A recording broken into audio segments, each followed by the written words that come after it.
What's up, YouTube? I'm here to do my prediction video for UFC Fight Night iaquinta versus Cerrone. Let's start at the bottom. The first fight is Nordine Taleb versus Kyle Polkiak.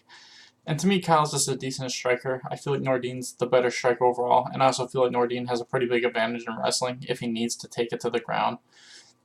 And Kyle's also taking this fight on super short notice, and like I said, I just think Nordine's a better striker overall, so I got Nordine winning this by 30-27 decision. Next is Mitch Gagnon versus Cole Smith, and Mitch Gagnon hasn't looked super great recently, but this is another guy. Cole Smith's taking this fight on super short notice, and I think Mitch is just the much better grappler in this fight. They're both kind of grapplers, and I feel like Mitch is just going to get this to the ground pretty early, and I think he's just going to win by submission pretty fast. So I got Mitch winning by first round rear naked choke. Next we got Arjun Bowler versus Juan Adams, and we're going to see how good Juan Adams really is, because he's looked like a decent striker, and he has decent takedown defense, but I think that's partially because he's so big. I think this is the first time he's going to fight somebody who has a much better wrestling game than him. And that's just kind of what I see happening. I think Arjun's just going to be able to push Juan Adams against the fence and kind of drag him to the ground when he needs to and just win by decision. I don't think Arjun has the type of TKO power to finish him with ground and pound, but I think he just controls every round and wins a decision. So I got Arjun. Next is Kyle Nelson versus Matt Sales, and this is two guys who are both primarily strikers going at it. I think that, Kyle probably has a slight advantage on the ground, but I don't think his grappling is good enough to get it there and hold him there. I think Matt has a little bit more punching power, but overall technique-wise, they're pretty even. It's pretty close, but I think I'm leaning towards Matt Sales. I think that his pressure will eventually wear down Kyle, and I think that he's just going to edge out the decision. So I got Matt Sales winning probably at least 2 of the 3 rounds. Next we got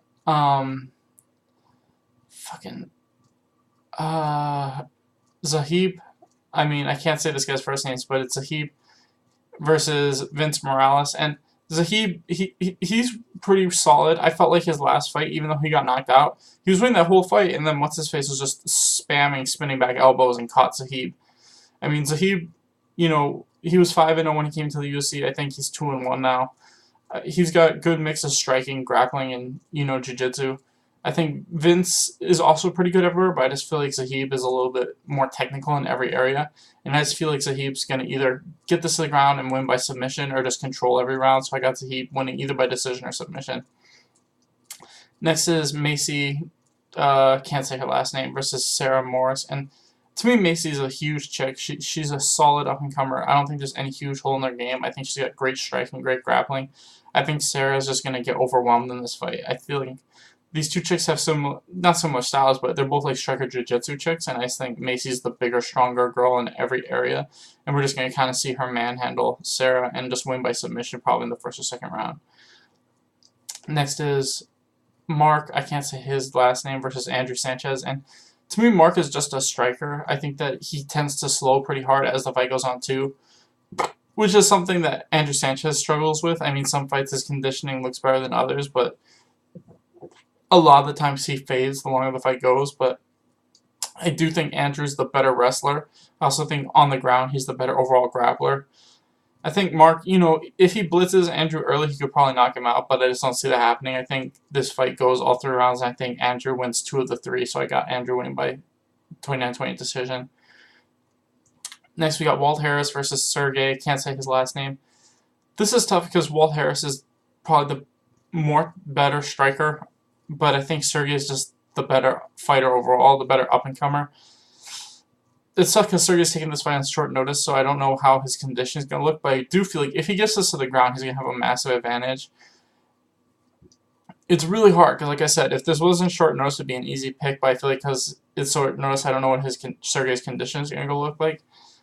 I'm still going to lean towards Sergey. I think he gets this to the ground and wins by submission, but I wouldn't be surprised at all if Walt knocks him out. Next, we got Brad Katone versus Merab Davishvili, and, I feel like Merab, it's so weird because he's 1-2 in the UFC, but you could argue both those losses he won, especially the one where he got submitted even though the bell had rung, and somehow they're like, no, he was out even though he wasn't, and it's like, fucking bullshit. So, I mean, in the other fight he lost by super close split decision, so he's really hard because I feel like he keeps this insane pace, like a higher pace than I've seen almost anybody fight at. And Brad Catone, I think, is super technical and can keep up with that pace, but I just feel like Brad Catone, he's either going first or he's kind of defensive, and I feel like Merab's got the type of style where he's going to be making him defensive the whole time. And I'm just leaning towards Merab winning at least 2 of the 3 rounds, probably all 3 of them. I think his fast pace and forward pressure is going to have Brad defending a lot, and I think Merab's just going to edge out every round and win by decision. Next is Cub Swanson versus Shane Burgos, and this is going to be a striking fight. It's basically just who lands that first big punch. They both kind of have this wild style where they like to swing big. I'm leaning towards Cub. I think that his technique's just overall a little bit better. Both these guys have been rocked and knocked down quite a bit in their last few fights, so like I said, I think it's just whoever catches who first. And I'm leaning towards Cub. I think his striking is just a little bit tighter, even though they're both kind of brawlers. But yeah, I think Cub lands that big shot first and just wins by first round KO.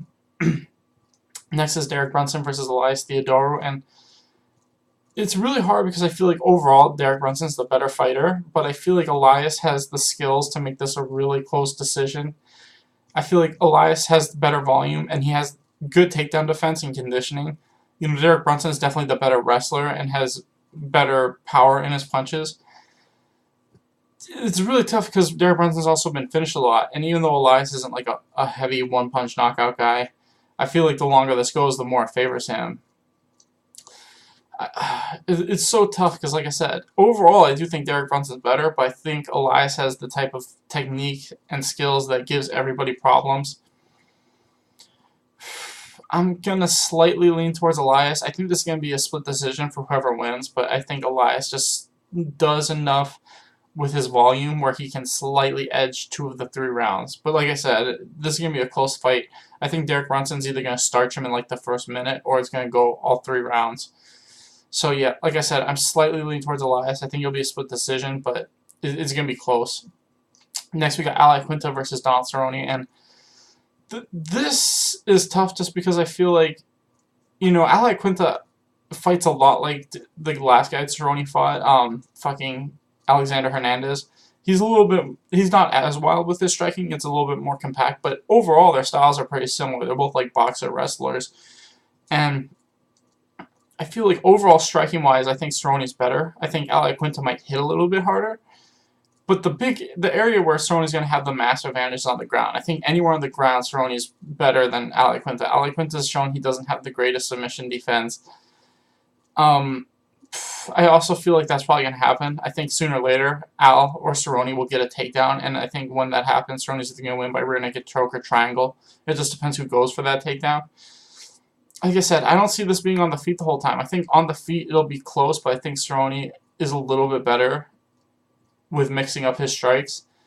Like if Al catches him, that's one thing, but I think Cerrone will just be landing a little bit more. And like I said, sooner or later, I think this fight hits the ground, and when it does, that's just when I see Cerrone win by submission.